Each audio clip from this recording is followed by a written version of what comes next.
بسم اللہ الرحمن الرحیم نحمدہ و نصلی علی رسولہ الکریم اما بعد۔ تاریخ عالم میں ایسا عظیم و شان انقلاب کسی نے برپا نہیں کیا جو محمد نے برپا کیا صلی اللہ علیہ وسلم۔ یہ کس نے کہا تھا؟ مہاتما گاندھی۔ غور سے سنو میری اس بات کو۔ تاریخ عالم میں ایسا عظیم و شان انقلاب کسی نے برپا نہیں کیا جو محمد نے برپا کیا صلی اللہ علیہ وسلم۔ ہم نے یہ جاننے کی کوشش نہیں کرے کبھی، اپنے آپ کو مسلمان کہنے والوں نے کبھی یہ جاننے کی کوشش نہیں کی ہے وہ جس کا اسلام سے دور دور تک کوئی واسطہ نہیں ہے۔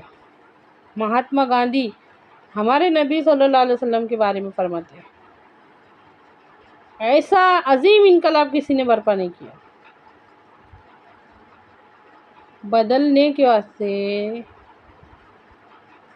چاہے دنیا کو بدلو، چاہے ہمارے اپنے گھروں کو بدلو یا ہماری زندگی کو بدلو، بدلنے کے واسطے، چینج کے واسطے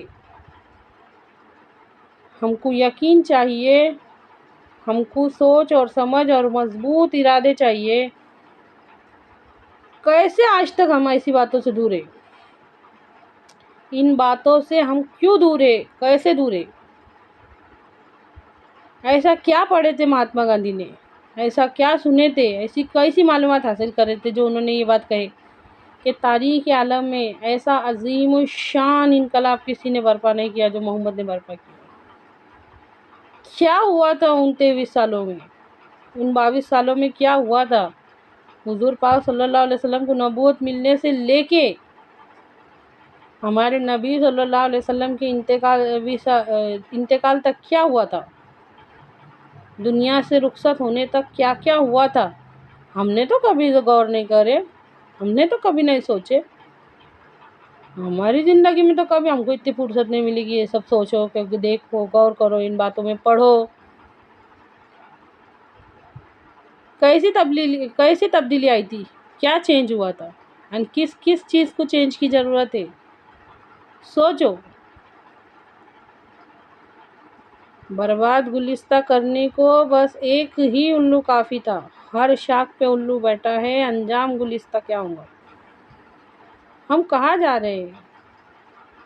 نام علی، نام محمد، نام عبد الرحمن، نام ابو بکر، نام عثمان، نام علی، نام عمر رکھ دینے سے اور لڑکیوں میں کی فاطمہ رکھ دینے سے، زینب رکھ دینے سے، رقیہ رکھ دینے سے، نام مسلمانوں والے رکھ دینے سے کچھ نہیں ہوتا، کام مسلمانوں والے کرنا پڑیں گے۔ ہمارے وہ بچے جو فخر سمجھ رہے اور ہم خود بھی کہ ہم ایجوکیٹڈ لوگ ہیں، اپنے آپ پر فخر محسوس کر رہے، دین کی الف با سے بھی واقف نہیں ہے، دین کی الف با سے بھی واقف نہیں ہے، کچھ بھی نہیں سمجھتا، کچھ نہیں سمجھتا ہم کو، اور ہم اپنے آپ کو بہت کچھ سمجھ رہے۔ کیا بنے گا ہمارا؟ سوچ کے دیکھو کیا ہوگا ہمارا؟ ہمارے نبی صلی اللہ علیہ وسلم کا اصل مین مقصد، بڑا مقصد، برائی پر بھلائی کا راج ہو، میں ہر بھلائی کی تکمیل کے لیے بھیجا گیا ہوں، میں ہر برائی کے خاتمے کے واسطے بھیجا گیا ہوں۔ اچھی طرح سے سمجھیے اس بات کو، کبھی فرصت سے بیٹھ کر ان باتوں میں غور کیجیے۔ دنیا کی محبت ہر خطا کی جڑ ہے۔ کبھی فرصت سے بیٹھ کر اپنے اندر کے سسٹم میں غور کیجیے کہ ایسا کیوں ہے کہ میرا دل برائی کی طرف کھینچتے چلے جاتا؟ کیا ہے؟ ہمارے اندر کے شیطان کے بارے میں سوچو، ہمارے اندر کے انسان کے بارے میں سوچو، ہمارے اندر کے ضمیر کے بارے میں سوچو۔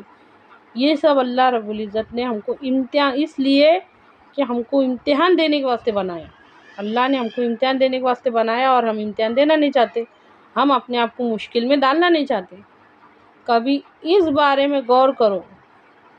اللہ تعالیٰ نے ہم تمام انسانوں کی دنیا اور آخرت کی کامیابی دین پر چلنے میں رکھی ہے، اللہ تعالیٰ نے ہم تمام انسانوں کی کامیابی دین پر چلنے میں رکھی ہے۔ کیا ہے یہ سب؟ کیا یہ سچ ہے یا جھوٹ ہے؟ غور کر کے دیکھو، ہمارے عمل تو کہتے کہ یہ سب جھوٹ ہے، اور یہ سب سے بڑی حقیقت ہے۔ اللہ کی قسم، یہ سب سے بڑی حقیقت ہے کہ اللہ تعالیٰ نے ہم تمام انسانوں کی دنیا اور آخرت دونوں کی کامیابی دین پر چلنے میں رکھی، اور عمل اس کے خلاف کہتے۔ عمل یہ کہتے ہیں کہ ہم کو بالکل بھی یقین نہیں ہے، عمل یہ کہتے ہیں کہ ہم کو بالکل جنت کی خوشخبری سے خوشی نہیں ہوتی، جہنم کے عذاب سے ڈر نہیں لگتا، ہم کو کبھی بھی اللہ کے سامنے کھڑے ہونا ہے یہ بات کی فکر نہیں ہے۔ یہ عمل کہتے ہمارے۔ اے اللہ، کہنے سننے سے زیادہ سمجھنے کی اور اس پہ عمل کرنے کی توفیق دے۔